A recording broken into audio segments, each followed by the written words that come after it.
The gift of chains. The war had changed many things.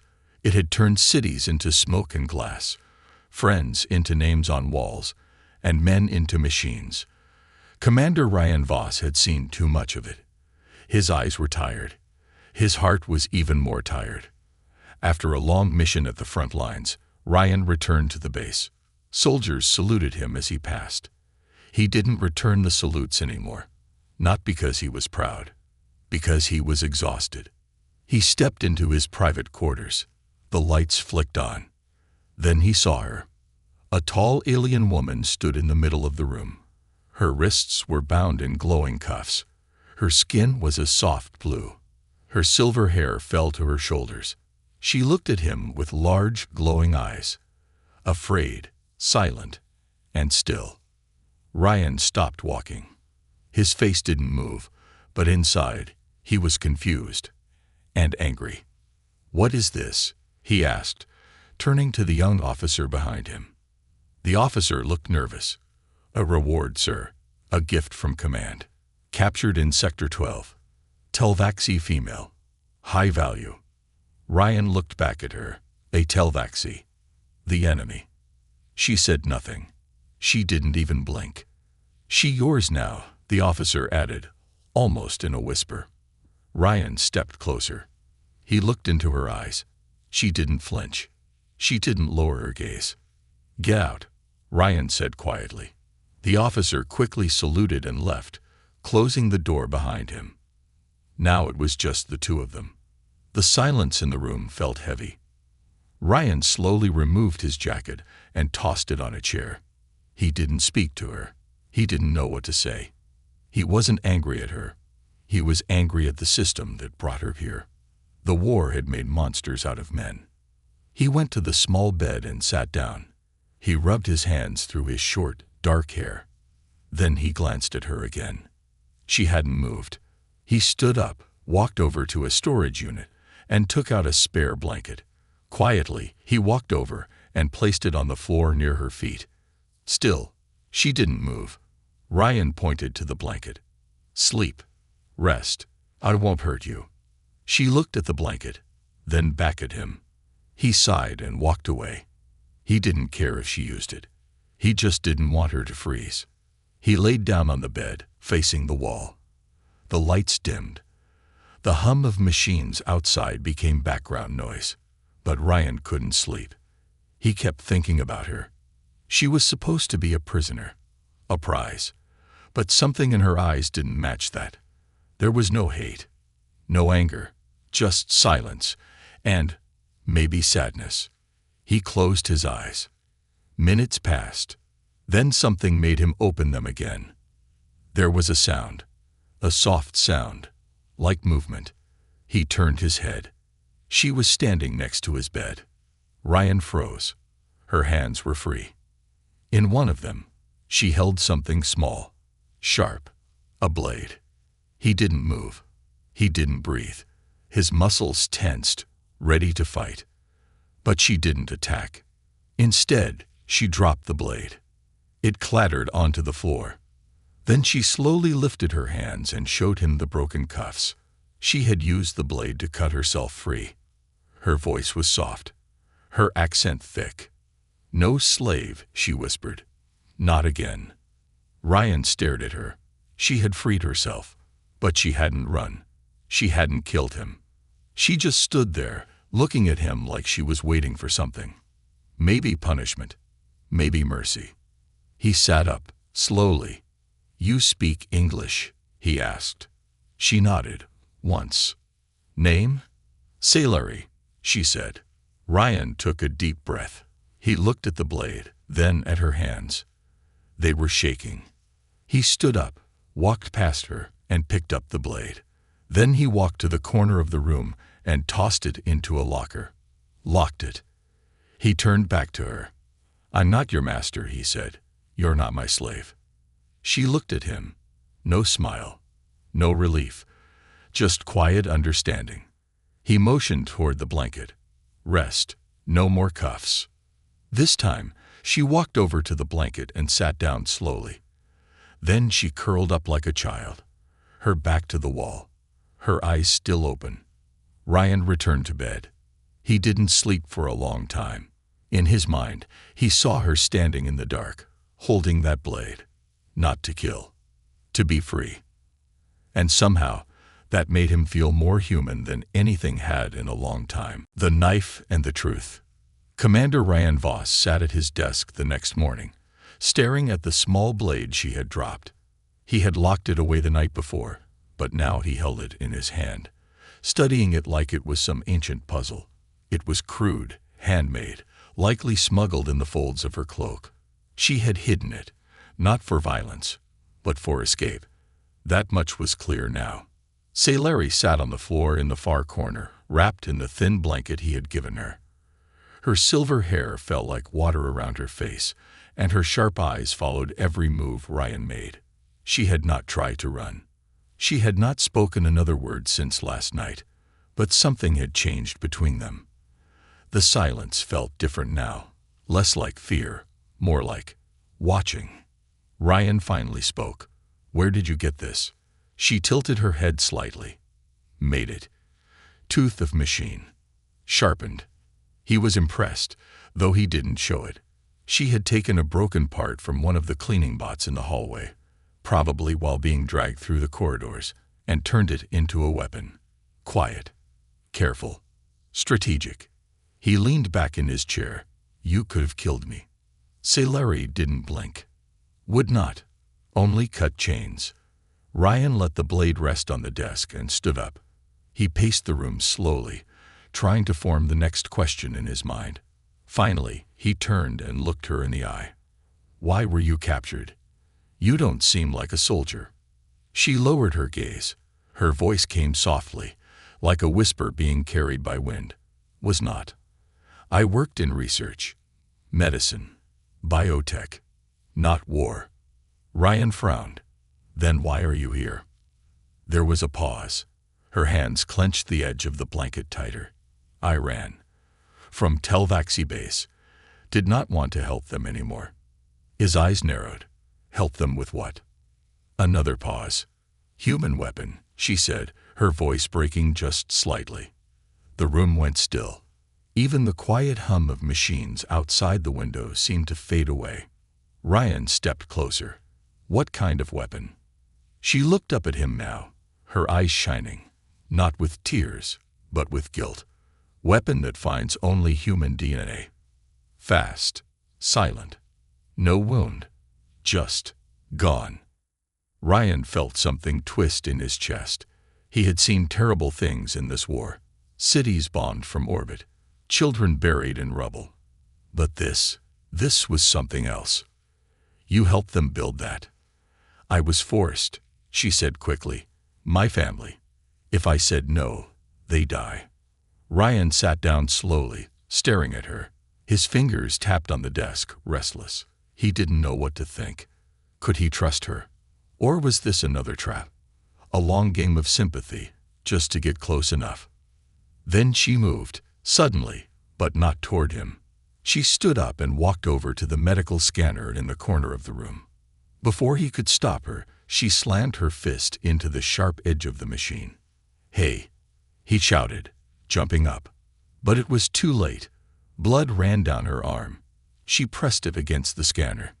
"Test it," she said, breathing heavily. "I have no trace of the virus. I was not part of it. I only saw the files. I only ran." Ryan hesitated, then activated the scanner. The device hummed softly. A few seconds passed. The results blinked on the screen. Clean. No modifications, no viral agents, no signs of biotech weaponry in her body. Ryan stared at her, stunned. She sat down again, holding her bleeding hand, her voice like dry wind across broken ground. "You think I'm spy, or bomb. I understand. But I only want to live. I want this to end." For the first time, Ryan felt something sharp and deep in his gut. Empathy. She was not lying. He knew enough about body language to see it. The way she shook. The way her shoulders sank after the scan. She wasn't trained to fool people. She was broken. Like him. Without a word, he walked over, grabbed the medkit, and knelt beside her. He cleaned the wound. She winced, but didn't pull away. "You didn't have to hurt yourself," he said quietly. "I did," she replied. "You needed to see." As he bandaged her hand, something clicked in his mind. The war wasn't about who had the biggest ships or the deadliest guns. It was about knowledge, secrets, and this alien woman might be holding one of the biggest secrets of all. He stood up, went to her torn cloak, and searched the seams. There, hidden deep in the lining, was a tiny data chip. He held it up. "What's this?" Her face turned pale. "I don't know how much is on it. I took it before I escaped." Ryan inserted it into his encrypted reader. The screen lit up. What he saw made his blood run cold. Human bodies collapsing mid-run. Soldiers screaming without a wound. Skin turning to ash. Silent death. Test footage. Salari turned away, unable to watch. Ryan sat back, his heart thudding. The weapon was real. And Earth didn't know. Traitor or refugee. Commander Ryan Voss had seen death in many forms. Through the sights of a rifle, under the crush of falling cities, even in the empty stare of soldiers who survived when others didn't. But this was different. The footage on his screen showed something far worse than bombs or bullets. It was death without noise. Death that came like a shadow, invisible and final. One moment, the soldiers were running drills. The next, they were dust. He turned off the screen and looked at her. Salari was sitting with her knees pulled close to her chest, head down. Her hands trembled in her lap. She didn't ask what he had seen. She already knew. "I need to know," Ryan said, voice tight. "Are you warning me or using me?" She looked up, her eyes dark and tired. "You think I'm lying." "I think everyone lies in war," he said, walking slowly around the room. "I've seen people fake injuries for food. I've seen captains throw men into suicide runs to hide their mistakes. I've seen allies turn to enemies overnight." She nodded slowly. "I understand. You want proof." Ryan leaned forward, arms crossed. "I want the truth." There was a long silence before she spoke again. Her voice came out flat and steady, like a confession she had practiced many times in her mind. "My name is Salari Nin," she said. "I worked in the capital sector of the Telvaxi Research Division. My specialty was genetic medicine. I cured diseases in our children, fixed birth problems. I didn't want war. I didn't choose it." Ryan didn't interrupt. "One day, military leaders came to our lab. They brought files. Human DNA. They wanted to build something to target it. A virus. A smart one. One that could live in air, travel in water, hide in food, and when activated, destroy." Her eyes stared past him now, into something far away. "I said no, at first. But then I saw the pictures. My family. My brother's house. A memory recording of my father, bound to a chair. They didn't threaten me with weapons. They used people." Ryan felt a slow rage building in his chest, not at her, but at what she'd been put through. The Telvaxi, like humans, had learned the most efficient way to break someone. Make them believe they're saving someone else by dying inside. "I did what they asked for 6 months, she continued. "But I never finished the virus. I slowed things down, changed variables, hid files. When I saw a chance to escape, I took it." He watched her closely. "Why come to us? You could have run anywhere. Neutral zones. Underground cities." "I didn't want to run," she said, her voice shaking now. "I wanted to stop them." Ryan turned away and stared at the wall. If she was lying, she was the best liar he had ever met. If she was telling the truth, then Earth had only days, maybe hours, before this virus was released. He reached into his locker and pulled out a translator tab, handing it to her. "Use this. Teach me everything you know about their weapon. Diagrams, terms, systems. We'll verify your story." She hesitated, then nodded. Over the next 2 hours, she filled his datapad with notes. Her fingers moved with speed and purpose, drawing alien symbols that translated into chemical chains, airborne carriers, temperature triggers. She described how the virus was stored, how it traveled, how it remained hidden until a signal activated it. But the most terrifying part came at the end. "There's a backup plan," she whispered. "If the virus is stopped, they will destroy the station storing it, to cover the loss and kill all nearby humans." Ryan frowned. "Where is it?" She pointed to the corner of the star map he had pinned above his desk. "Here, orbiting a dead moon. Looks like mining station, but it's not." He stepped back and stared at the mark. That station had been flagged weeks ago as inactive. No patrols, no signals. "Why tell me?" he asked quietly. "Because," she said, "I know what happens when people say nothing. I said nothing once, and I helped build death. I won't do it again." He looked at her, really looked, and saw something raw and painfully honest in her eyes.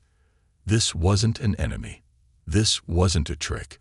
This was a woman broken by war, trying to put one thing right before it was too late. Ryan stood there, locked in thought. If he sent this to command, they'd bury it. Too many politics. Too much red tape. If he wanted to stop the virus, he'd have to break the rules. Disobey orders. Maybe even become the traitor everyone feared. He looked back at Salari. She was waiting. Not begging. Just waiting. He reached into the desk, pulled out a military-grade data core, and began transferring everything she had given him. When the upload finished, he snapped the core shut, slipped it into his jacket, and looked her in the eye.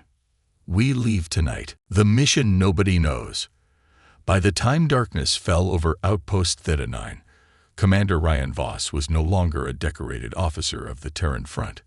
He was a fugitive with a stolen data core in his coat and an alien woman at his side who might hold the key to saving Earth, or be its final curse. Ryan didn't tell anyone he was leaving. He didn't pack more than essentials. No goodbye messages, no final salutes. War had taught him one thing. Heroes died while command gave speeches. If Earth was going to survive, he'd have to vanish before the machine could catch him. Salari followed him silently through the maintenance tunnels beneath the outpost. No armor, no cuffs, just a cloak over her head and eyes that never stopped scanning the shadows. She moved like someone who had spent her life walking between trust and betrayal.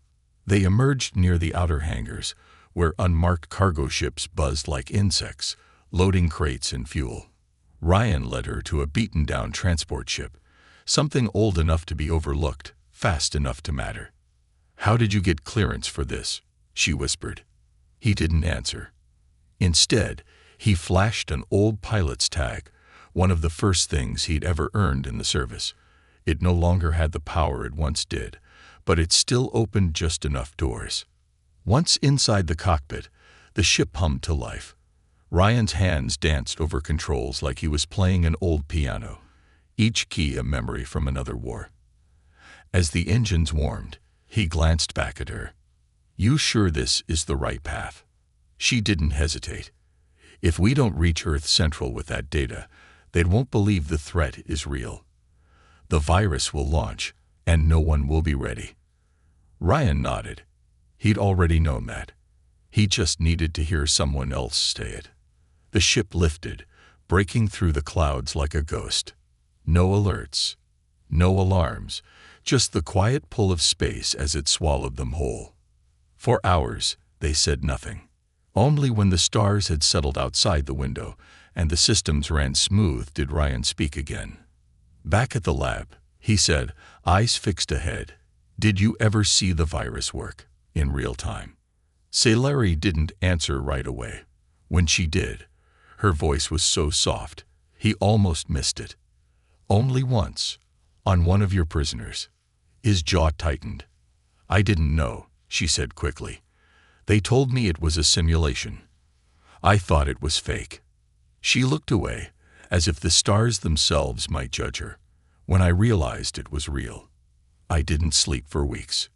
Ryan didn't respond. He didn't know how. He killed in battle, quickly, cleanly, by necessity. But what she had described wasn't combat. It was calculated erasure. The silence stretched until an alarm pinged. Proximity warning. Ryan checked the console. Telvaxi patrol, he muttered. Small, but fast. She leaned over his shoulder, scanning the data. They're sweeping this region, looking for deserters or defectors. Or maybe they know I'm not just carrying cargo. Without waiting, Ryan shut down the main drive and angled the ship toward a nearby asteroid belt. The hull rattled as they dipped low into the rocks, hiding behind a maze of floating debris. The Telvaxi ship passed above them moments later, searchlights combing the stars, hunting ghosts. Saileri watched it vanish from view, then whispered, "Why do you believe me?" Ryan didn't answer right away. Then finally he said, "Because you had a blade to my throat, and used it to free yourself, not kill me." She smiled, just barely. It wasn't joy. It was relief. A flicker of light in a world too dark for comfort. Later, while Ryan rested in the back of the ship, Saileri moved quietly through the storage bay. She wasn't stealing. She wasn't hiding. She was fixing things. Power conduits, leaking seals, loose bolts. She worked like a mechanic who had done this her whole life. Ryan watched her from the shadows, not saying a word. He realized then that she wasn't just intelligent. She was useful, grounded, human, in a way that too many humans had forgotten how to be. That night, they drifted through dead space, between systems, beyond maps. Ryan stared out the window at a silent nebula glowing in the distance, then looked down at the data core in his hands. It contained enough proof to bring governments to their knees, but only if someone believed it. And right now, the only person he trusted to stand beside him in that moment wasn't human at all. They didn't speak again until morning. "We're nearing a checkpoint," Ryan said. "One of ours. We can't sneak past it." "Then we don't," she replied. "We walk through it." He turned to her, eyebrows raised. Saileri pulled her cloak tighter, then tapped the small translator disc at her neck. "You said they trust you. Let's see how far that trust goes." Ryan gave a half smile, tired, but real. He opened the comms channel. "Border Control, this is Commander Ryan Voss, requesting emergency landing. Passenger with sensitive intel on enemy bioweapons. Clearance Alpha 7. There was static. Then a voice. "Stand by. Commander. Verifying." Saileri's hand hovered near the blade she had remade from scrap. Ryan's hovered near the manual eject. Both ready. Because if trust failed here, there would be no second chance. Betrayal at the gate. The response from Border Control took 38 seconds. Ryan counted every one of them. 38 seconds of holding his breath, knowing one wrong word, one misread signal, would mean the end. For both of them. "Commander Voss, you are cleared for landing," the voice finally said. "Proceed to Bay 12. A security team will meet you." Not a welcoming committee. The security team. Ryan's gut twisted. That meant suspicion. That meant guns. He shut off the comms and looked at Saileri. "We're in." She nodded, but her body was tense. She had lived long enough in fear to read between the words. This wasn't safe ground. It was just quieter than the battlefield. The ship touched down on the landing pad of a small Terran outpost orbiting a dead planet, more checkpoint than base, but equipped with enough sensors to detect any known threat. The airlock opened with a hiss, and Ryan stepped out first, his hands visible, his jacket zipped tight to hide the data core. Behind him, Saileri emerged, hood pulled low, translator chip glowing faintly at her throat. Her eyes moved fast, scanning the soldiers, the exits, the weapons. 4 guards, pulse rifles, tense shoulders. The lead officer stepped forward. A woman in her 30s, face scarred from plasma burns, her rank stripes faded but unmistakable. "Commander Voss," she said, stiff and sharp. "You were marked MIA 2 days ago. Now you show up with an unidentified alien and a request for direct channel access to Earth Central. Want to explain that?" Ryan kept his voice level. I have intelligence on a Telvaxi bioweapon that's about to be deployed. The woman with me, Salari, was part of the project. She defected. She brought proof. The officer's eyes narrowed. She brought what? A data core, he said. Sealed, encrypted, high-level clearance required to open. But if what's inside is real, we're already out of time. The woman didn't move. She studied him like she was trying to find a crack in steel. Then she gestured. Both of you. Inside. They were led through metal corridors into a holding chamber. Sterile, windowless, cold. Ryan recognized it for what it was. A waiting box. A cage with smoother walls. Salari stood close to him, but her body angled toward the door. Not out of fear, preparation. I don't like this, she whispered. Too quiet. Ryan agreed. He'd served long enough to know the feel of a setup. 10 minutes passed. Then 20. When the door finally opened again, it wasn't the officer who returned. It was someone Ryan knew. Lieutenant Mark Renner, old squadmate, former brother-in-arms, a man Ryan once trusted with his life, until command separated them, and the war changed everyone. Renner, Ryan said, didn't expect you here. Renner smiled without warmth. Didn't expect you to go rogue and run off with a Telvaxi woman either. Ryan's jaw tensed. She's not the enemy. Renner stepped inside, eyes flicking to Salari. Is that so? Because Command Central just received your data core, and they're not impressed. They say the encryption is too deep. Could be a virus. Could be bait. She risked her life to get that. Ryan snapped. We saw footage. Test runs. People turning to ash. Renner shrugged. Might be real. Might not. But your credibility's shot, Ryan.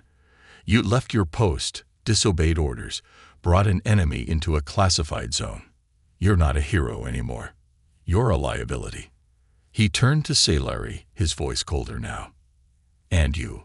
You think switching sides gives you rights. You're not a refugee.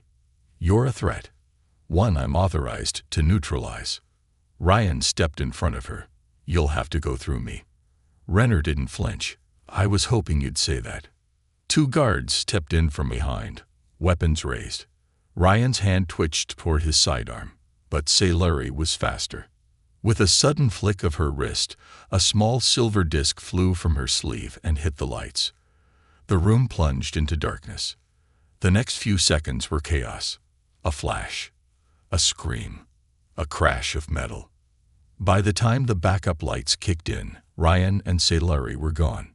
Smoke curled from the ceiling vent where a makeshift EMP had fried the door controls.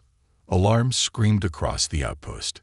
Ryan dragged Salari through the emergency tunnels, heart pounding. They moved through backup corridors lined with warning signs, past flickering lights and half-frozen pipes. You had that bomb ready? He asked between breaths. I saw the guards flinch when you said test footage, she said. They knew something. They were stalling. Ryan nodded grimly. Then we're out of time. They reached the loading docks and slipped into a decommissioned shuttle that hadn't flown in years, but Ryan's old access code still worked. The engines roared to life like a forgotten dragon, and the ship blasted out of the bay, alarms chasing them into the stars. Behind them, the checkpoint vanished into distance. Ahead, Earth waited. And they weren't coming back as messengers. They were coming as a warning the world had no choice but to hear. Court-martial or hero. Earth wasn't the home Ryan remembered. As his shuttle pierced through the upper atmosphere and the blue marble spun below him, all he could see were the scars. Blackened cities. Empty fields. Drifting wreckage still orbiting from battles no one even talked about anymore. The war had stretched too long, bulled into too many corners. Hope wasn't dead, but it was tired, just like him. They landed hard in an underground zone outside the capital's defense ring, greeted not by medics or officials, but by a full security battalion. Dozens of rifles trained on the ship before the hatch had even hissed open. Ryan stepped out first, slow and steady, hands up. The data core hung around his neck, encased in a reinforced transmitter shell. Salari followed, hood pulled low, her hands visible, bare. She didn't look afraid, just quiet. Watching. Always watching. The tribunal wasn't swift, but it was ready. Word of Ryan's unauthorized mission had already spread. The room where they held the hearing was less a courtroom, more a theater. Curved walls, blinding lights, rows of stiff-backed officers in black uniforms. Screens flickered with headlines. Commander Voss returns with alien defector. Rogue soldier or savior. Terran security breach. Enemy in the heart of Earth. Ryan stood in the center of it all like a relic pulled from another war. He didn't plead. He didn't defend. He simply told them what happened. The panel of judges, 3 admirals, and 1 cold-eyed intelligence chief, listened without expression as he recounted the secret lab, the bioweapon project, the escape, the betrayal at the checkpoint.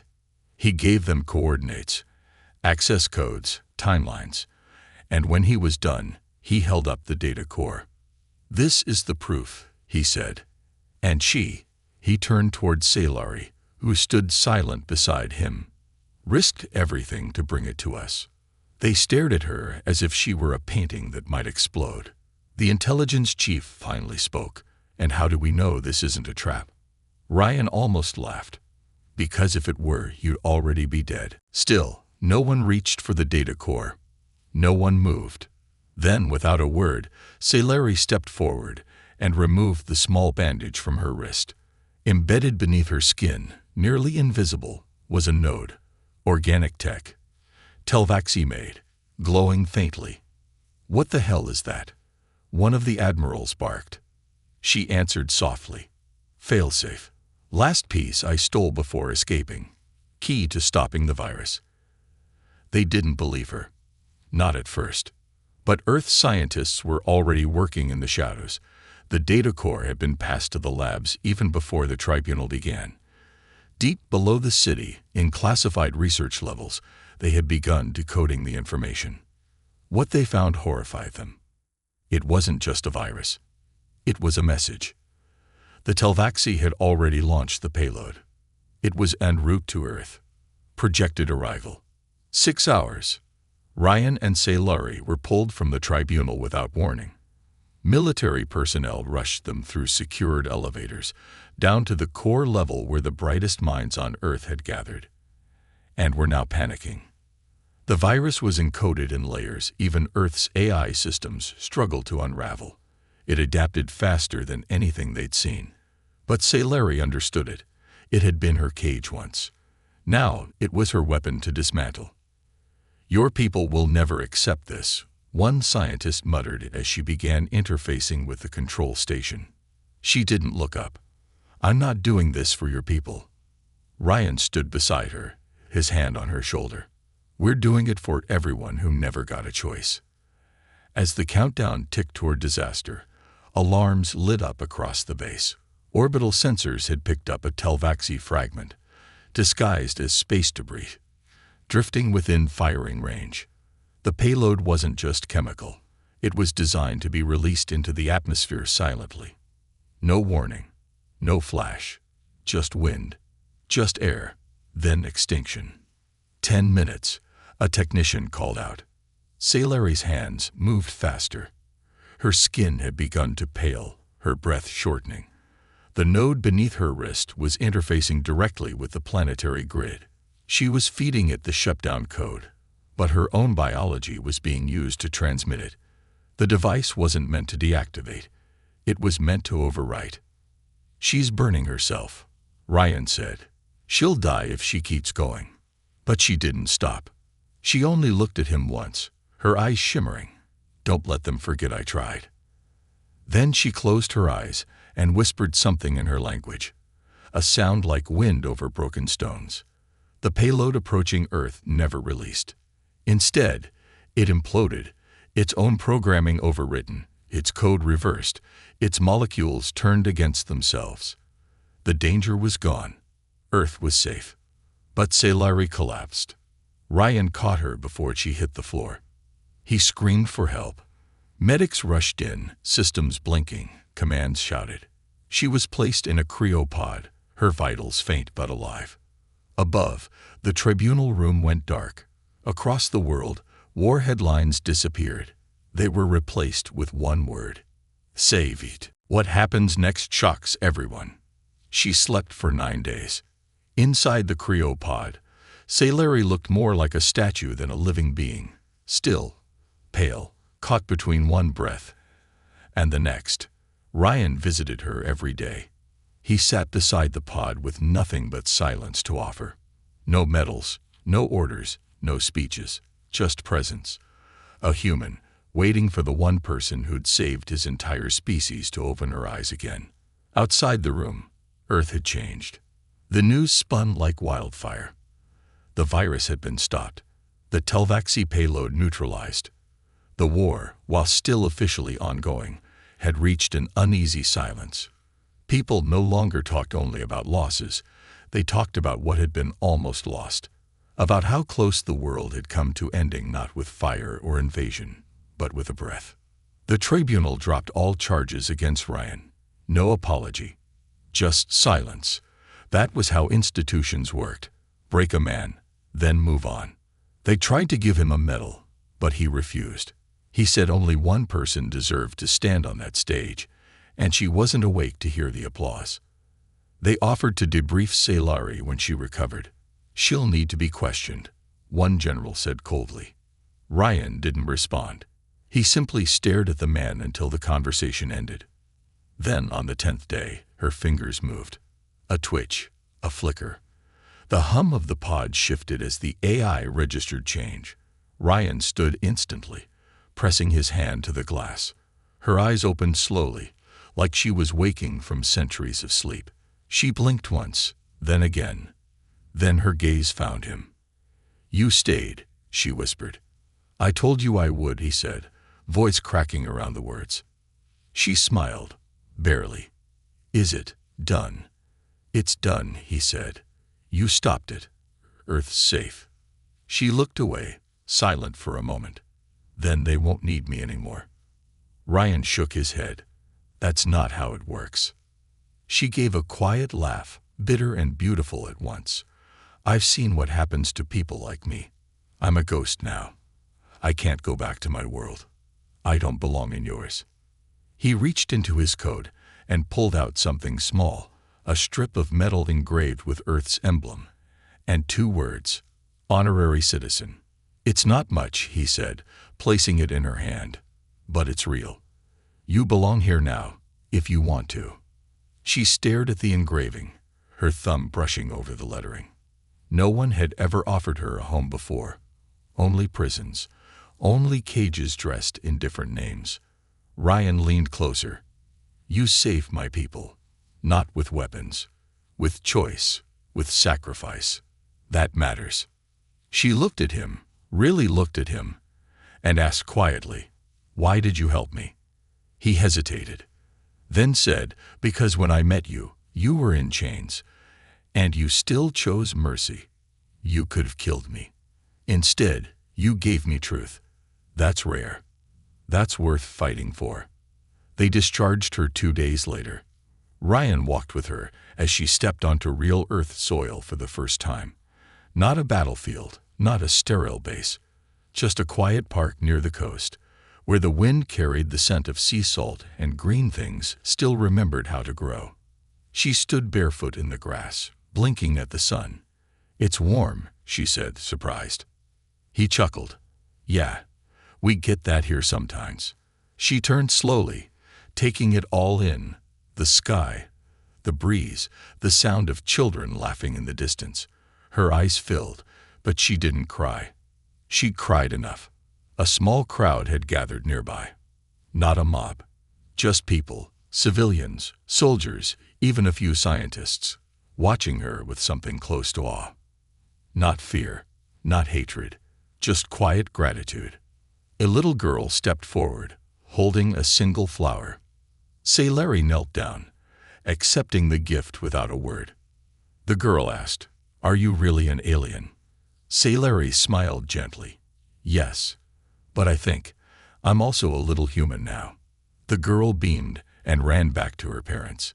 Ryan stood beside her, arms crossed. So, what now? She looked out over the water, the wind catching her silver hair. Now, she said, now I start again. Not as a tool, not as a prisoner. Just me. He nodded. You're not alone. She glanced at him. I know. They stood in silence for a while, the kind of silence that says everything. And for the first time in a long time, Earth didn't feel like a place at war. It felt like home. For both of them.